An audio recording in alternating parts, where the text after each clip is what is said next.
अश्विनी जी के पास जाना चाहता हूं मैं। अश्विनी जी, हर एक रिलीजन में मैं ये समझता हूं कि रिफॉर्म की गुंजाइश है, सुधार की गुंजाइश है। हर एक रिलीजन को लेकर सेंसिटिविटीज भी होती हैं, लेकिन फिर ये पिक एंड चूज होता है या ये कोइंसिडेंस होता है जिसको लेकर कौवा कान लेकर उड़ जाता है और फिर उसमें एक बवाल मच जाता है, सोशल मीडिया एजेंडा सेट कर देता है। Quickly sir.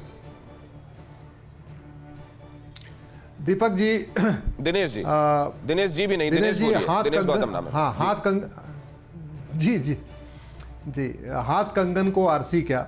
आप जरा पिछला ट्रैक रिकॉर्ड देख लीजिए आमिर खान साहब का। उन्होंने बहुत अच्छा एक प्रोग्राम बनाया था सत्यमेव जयते, और मैं भी बड़ा उसको हर एपिसोड को देखता था। मैं सोच रहा था कि वो कुछ जो सामाजिक बुराइयां हैं उसको सामने ले आएंगे, लेकिन उन्होंने एक भी एपिसोड तलाक, हलाला, मुता, मिस्यार, चाची मामी से निकाह, सड़क जाम करके नमाज पढ़ना, बच्चों का खतना, लड़कियों का खतना, या अलगाववाद, आतंकवाद, मजहबी उन्माद, इस पे उन्होंने एक भी एपिसोड नहीं बनाया। आप आगे आके देख लीजिए।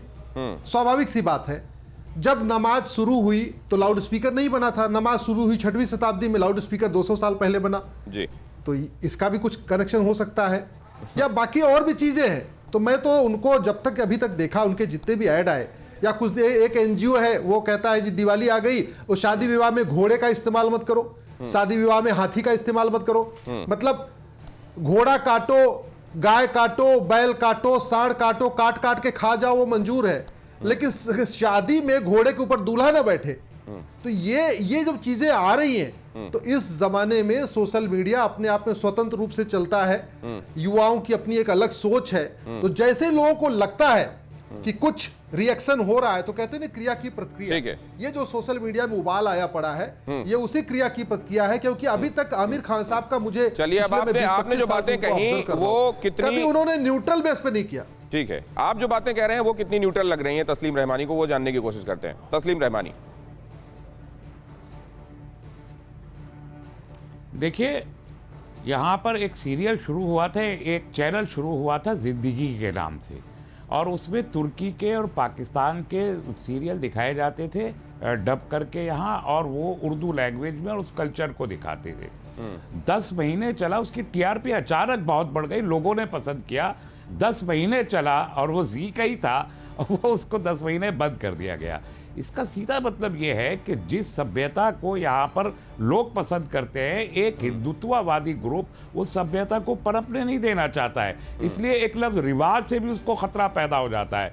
तो ये जो हिंदू खतरे में का नोशन हिंदुत्व के ग्रुप दे रहे हैं, इसे आम हिंदू तो नहीं मानता, लेकिन हिंदुत्ववादी उसका प्रोपेगेंडा करने के लिए सोशल मीडिया को भी यूज़ करता है, IT सेल को भी यूज़ करता है, और पूरे देश में एक माहौल खड़ा कर देता है। हालांकि हम तो दिवाली मिलजुल के बनाते रहे, मैं बनाता रहा हूँ, मैंने तो ऑर्गेनाइज किए दिवाली मेले, मैंने तो होली का दहन के तमाम प्रोग्राम खुद से ऑर्गेनाइज किए मुसलमान होते हुए, मैंने तो रोज़ा रख के अपने हाथ में उठा के और भंडारे खिलाए हैं। तो हम तो दिवाली पूजा में जहां लक्ष्मी जी और गणेश जी की मूर्ति की पूजा होती है, वो आपने आयोजित करवाई। दिवाली पूजा लक्ष्मी जी गणेश जी की मूर्ति के साथ जहां होती है, वो आपने आयोजित करवाई, और आपने उसमें आप शामिल हुए उसमें? मैंने यस, मैंने करवाई। मैं कह रहा हूँ होली का दहन का सारा इंतजाम ये देखिए क्या कह रहे हैं तस्लीम रहमानी, ऐसा इस तरीके की सहिष्णुता की आवश्यकता है। ये नहीं कि आप उसमें समझने लग जाएं कि बुत परस्ती हो रही है, और आप ये समझने लगाएं कि ऐसा करने वाला काफिर है या इसको प्रमोट करने वाला काफिर है। आप देखें किस तरीके से तस्लीम रहमानी साहब नजीर पेश करते हैं। चैनल बर्दाश्त नहीं हुआ। हाँ बताइए,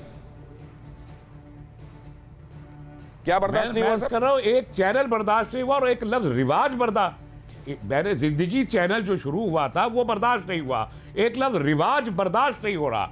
तो ये जो पिछले नहीं, ये बर्दाश्त का तो सर मतलब ये मैं समझता हूँ सर 90 के बाद। ठीक है तस्लीम रहमानी साहब, मैं लेकिन ये समझना चाहता हूँ, और इसको लेकर जरा संगीत रागी जी के पास जाऊंगा कि यहाँ के चैनल पाकिस्तान में क्यों बैन कर दिए जाते हैं? वहां तो मुझको लगता है कि टॉलरेंट लोग हैं।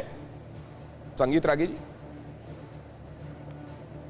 आता हूं तस्लीम साहब, आ रहा हूं। आप जब बोल रहे थे सब सुन रहे थे, आ रहा हूं मैं। देखिए तस्लीम रहमानी जी को मैं बता देना चाहता हूं कि वो बहुत पॉपुलर सीरियल था, बहुत सारे लोग भी देखते थे। और उससे कोई टॉलरेंस और इंटॉलरेंस का कोई लेना देना नहीं है तस्लीम रहमानी साहब। देश का तो टॉलरेंस इतना बड़ा है कि 1000 साल के इंटॉलरेंस को बर्दाश्त करते हुए भी लोगों को एक साथ रखे हुए है।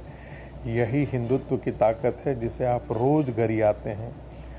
मेरा संवैधानिक और मौलिक अधिकार और लोकतांत्रिक अधिकार उसी समय खत्म हो जाता है जिस समय एक आइडियोलॉजी ये कहता है कि इसके अतिरिक्त और भी कोई रास्ता हो ही नहीं सकता है सेल्वेशन का, मुक्ति का कोई और रास्ता नहीं है, धर्म का कोई और रास्ता नहीं है, यही एक रास्ता है।